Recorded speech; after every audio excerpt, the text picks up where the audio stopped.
21:42, seguimos en vivo aquí en Entre Líneas y vamos a hablar de gas. ¿Sí? Así es. Estamos hablando de, bueno, hay muchos temas económicos y de producción para hablar en la agenda informativa de la Argentina, ¿no? Sí, uno es el gas. Claro, recordemos que venimos de una notificación que recibieron 30 empresas importantes de Córdoba de que iban a recibir una restricción de entre el 20 y el 30% en la provisión de gas. Esto motivó un pedido de audiencia urgente de parte del gobierno de la provincia y finalmente se produjo esa reunión con los funcionarios de Energía de la Nación. Bueno, multitudinaria y extensa la reunión.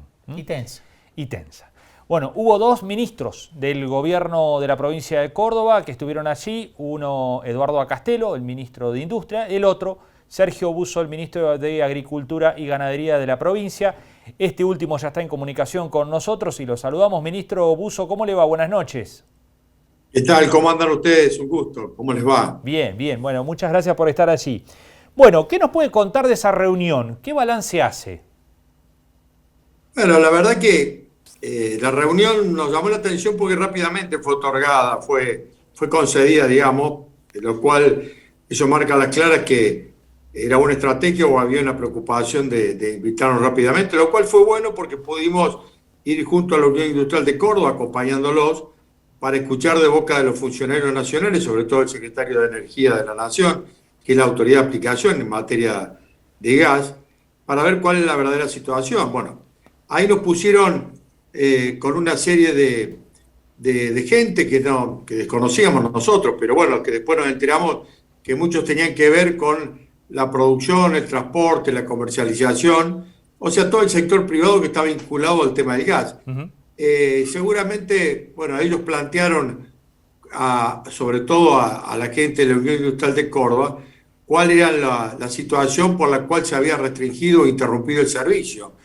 Y el secretario de Energía llegó a la conclusión de que en ese sentido es un tema de privado, ¿no? Y eso nos pareció bastante llamativo, ¿no? Porque cuando se restringe la provisión de gas y se genera interrupción en las empresas, en las fábricas, eso tiene como consecuencia también la pérdida de trabajo o la suspensión del trabajo, con lo cual me parece que cualquier Estado, por más que la ley exija o no, se tendría que preocupar por esa situación. No es solamente una cuestión entre privados, porque en definitiva las consecuencias son bastante importantes, ¿no? Tan importantes como no tener gas en el sector residencial, porque hay muchos que podrían tener gas en su casa y a lo mejor estar en su casa sin trabajo. Me pareció que no era una decisión muy buena de decir, bueno, esto no tenemos nada que ver porque es un arreglo entre privados. Nos pareció que era importante que el Estado ante esas situaciones tiene que inmiscuirse más allá de la responsabilidad o no que le demanda una ley. Así que bueno, desde esa perspectiva creemos que nos vinimos un poco más preocupados también porque en definitiva compartimos lo que dijo el presidente de la UIC, Marcelo Uribarri, diciendo, bueno, de ahora en más tendremos que ver cómo evoluciona esta coyuntura, que es una coyuntura que inicia una preocupación ya en el mes de abril y nos agudiza aún más todavía la preocupación si pensamos en lo que va a ser el invierno, ¿no? Así que bueno, creo que nos vinimos con una idea bastante preocupante de lo que puede llegar a pasar, sobre todo porque los cordobeses estamos dependiendo absolutamente de la provisión del gas de lo que viene transportado de la generadora del norte, ¿no? de TGN, y ahí la provisión de gas depende absolutamente de lo que Bolivia nos pueda otorgar, ¿no? Si bien ahí el secretario manifestó que estaban avanzadas las negociaciones cuando se juntaron los dos presidentes, el argentino y boliviano, y Bolivia medianamente se comprometió a darnos el gas que necesitamos y ponerse de acuerdo también en los valores. Cuando le preguntamos si estaban los contratos firmados, bueno, ahí no están todavía formalizados, lo cual también ahí genera una incertidumbre también aún mayor, ¿no? Ministro, ¿cómo están viendo la protesta que el 23, el sábado, va a ser el campo por muchos reclamos, ¿no? Principalmente por la presión impositiva y también por los faltantes que está teniendo para poder trabajar? Bueno, yo creo que cuando uno tiene una situación de no respuesta, me parece que la movilización y el reclamo siempre son buenos, ¿no? Siempre que se hagan dentro del marco del respeto y la convivencia. Creo que el campo también tiene el derecho de manifestarse cuando tiene situaciones como esta. La verdad que también nosotros en esa reunión hemos manifestado al secretario de Energía la situación del gasoil para la industria y para el campo. En el caso nuestro, para el sector productivo. Bueno, él también manifestó que hay una realidad que es objetiva. Falta el gasoil, por ahí se consigue, pero a otros precios.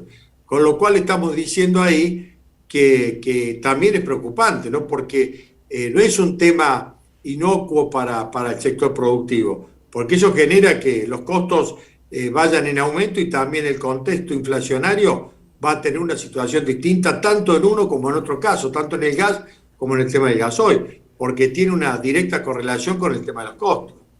Uh-huh. En el tema de la renta inesperada, que fue un poco, hablando de combustible, el combustible que sumó a algunos más a la protesta del próximo sábado en el campo, ¿no? ¿Qué posición tiene? ¿Cómo ve esto de la renta inesperada, este nuevo tributo? La verdad es que nosotros somos bastante coherentes con lo que venimos planteando y lo viene planteando nuestro gobierno, lo vienen planteando nuestros diputados a nivel nacional. Es que creo que ya no resiste ningún aumento en el tema impositivo. No sé bien lo que significa la renta inesperada, ¿no? Porque la verdad que el campo en muchos de los casos tiene una renta inesperada negativa, digamos, ¿no? Más allá de que se piense que hay valores internacionales favorables, cuando uno empieza a hacer números y tiene en cuenta el tipo de cambio y tiene en cuenta, en el caso de la soja, el 33%, en materia de retenciones te das cuenta que los números son totalmente distintos. Uh-huh. Y después lo que va a significar también el valor de los costos a la hora de producir van a ser muy importantes. Así que no sé a qué se refiere, a qué sectores se refiere. Si yo escucho lo que en su momento el ministro Domínguez manifestó, pareciera que el sector agropecuario no estaría involucrado en esto. Pero la verdad que me parece que no es un momento para seguir metiéndole la mano en el bolsillo al productor, sobre todo agropecuario. No sé otros sectores si podrán estar en condiciones de poder aportar. Uh-huh. Creo que el país está para incentivar y estimular y producir más, no para tratar de seguir metiéndole la mano en el bolsillo, y sobre todo a los sectores que son lo único que generan los recursos que el país necesita. Así que la verdad que estas contradicciones tienen más que ver con una voluntad manifiesta de seguir creyendo que el sector productivo, que los sectores productivos le sigue sobrando la plata y a su vez el Estado pueda seguir metiéndole la mano. Nosotros estamos totalmente en desacuerdo y vamos a actuar en consecuencia. Nuestros diputados, nuestra senadora nacional ya han manifestado que no están de acuerdo y no vamos a apoyar ninguna normativa o ninguna iniciativa legislativa que vayan en esa dirección. Bien. Ministro Sergio Busso, le agradecemos mucho estos minutos, ha sido muy amable. No, gracias a ustedes como siempre. Un abrazo, buenas noches. Hasta la próxima, gracias. Ahí estaba el ministro de Agricultura y Ganadería de la provincia de Córdoba, Sergio Busso. Bueno, contundente con esto último, ¿no? Sí, no a la renta inesperada. No a la renta inesperada. Y dijo, bueno, los legisladores del schiarettismo en el Congreso van a actuar en esa línea, ¿no? En rechazar cualquier iniciativa de este tipo. Tiene pocas posibilidades numéricas ese proyecto, una vez que se presente, ¿no? De poder salir del Congreso de la Nación. Recordemos que cada una de las iniciativas que presente el gobierno tienen ahora otra realidad a la que enfrentarse en cuanto a los números legislativos. El gobierno ya no tiene una mayoría que le garantice la aprobación como en el primer tramo de gobierno. Por ejemplo, hoy se conoció que Cristina Fernández dio el visto bueno para que avancen los proyectos, para que se empiecen a tratar los proyectos que buscan ampliar el número de integrantes de la Corte Suprema de Justicia, ¿no? Para licuar el poder de los que hoy están. Uh-huh.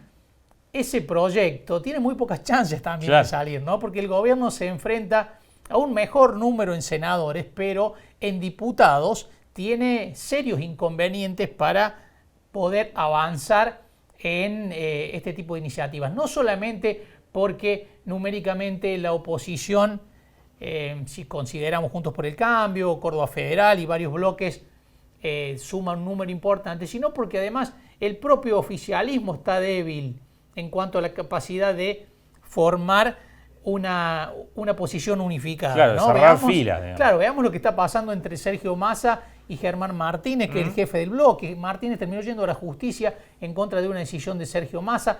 Esto hace que el clima político se enrarezca y que los proyectos que son polémicos y que generan una fractura, como el que genera la renta inesperada, tengan dificultades serias de poder avanzar legislativamente.